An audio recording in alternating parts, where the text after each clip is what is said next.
Hello, and welcome to another edition of Day Drinking with Kevin. You know, even though I've already done an episode about pairing wine and Thanksgiving, I had a lot of people say, I really need some additional ideas for Thanksgiving this year. So, let's go over what wines pair with Thanksgiving again. First of all, let's start with some aperitif. Maybe something a little bit different this year. So I highly recommend starting with vermouth. Vermouth is an excellent way to get those digestive juices flowing, and it's a very unique way to say, welcome to the house, the party's about to get started. Vermouth can be served over rocks with a little bit of sparkling water, and a slice of lime, lemon, or orange goes perfect here. This is a way that maybe some people haven't tried before, but it's really going to make your Thanksgiving festival that much more unique. Next, let's not forget about sparkling wine, bubbles. I love starting every party with some sparkling wine, whether it be champagne, prosecco, cava, sparkling wine from California, Franchicorta, it doesn't matter. It's an excellent way to say, this is going to be an awesome party and I'm glad that you're here. Next, let's not forget about rosé. Rosé is not just a summer wine or a spring wine. It can be served all year long. And rosé is an excellent pairing opportunity for things like vegetarian dishes, appetizers, cheese plates, charcuterie, and even an entire dinner. So if you're looking for something unique, consider doing a rosé this year.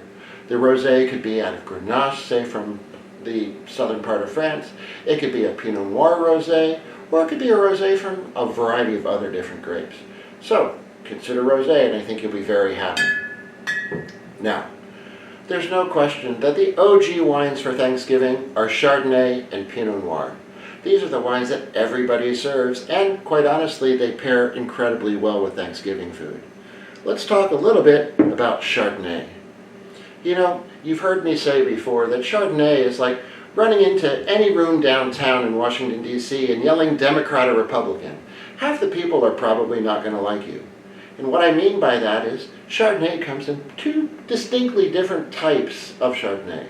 One, that big, buttery, oaky California Chardonnay, or the other one, that steel-aged Chardonnay from someplace like Chablis, where it's light apple and pear flavors. And people have very distinct preferences as to which type of Chardonnay that they prefer. Except for Don. Don likes all Chardonnays. Now, when you're thinking about Chardonnay, it's going to pair perfectly with the butter and the mashed potatoes and the butter that you've been basting the turkey with. And it's going to pair so well with the creaminess of, say, sweet potato pie. It's an excellent way to pair with the turkey and a variety of other side dishes that you might have. As far as Pinot Noir goes, it's a lot like Chardonnay in that you can have the earthier Pinots from, say, Burgundy, or you can have the fruitier Pinots, say, from the central coast of California. They're both going to go excellent at Thanksgiving.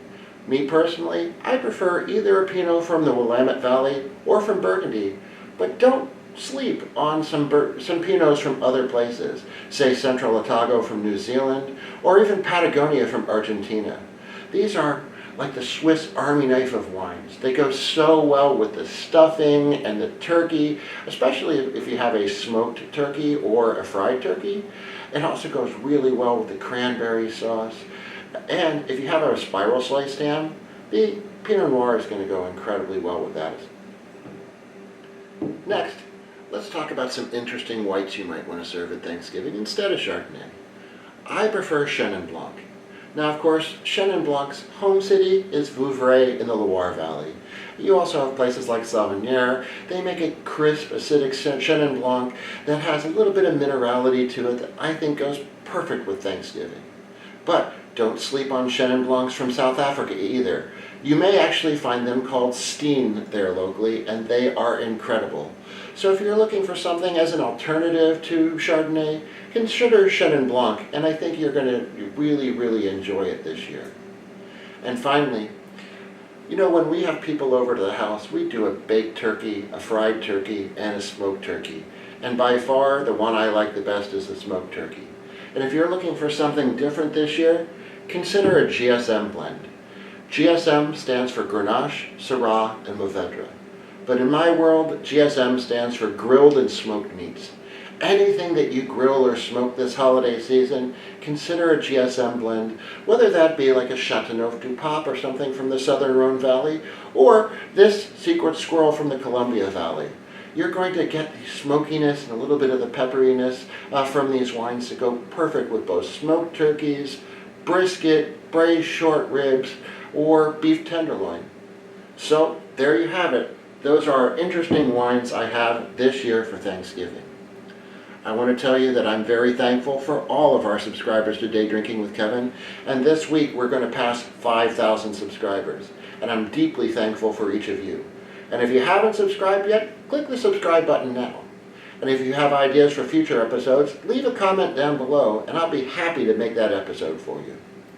Well, happy holiday season, everyone, and as always, I wish you a great and happy, healthy holiday season to you and your family.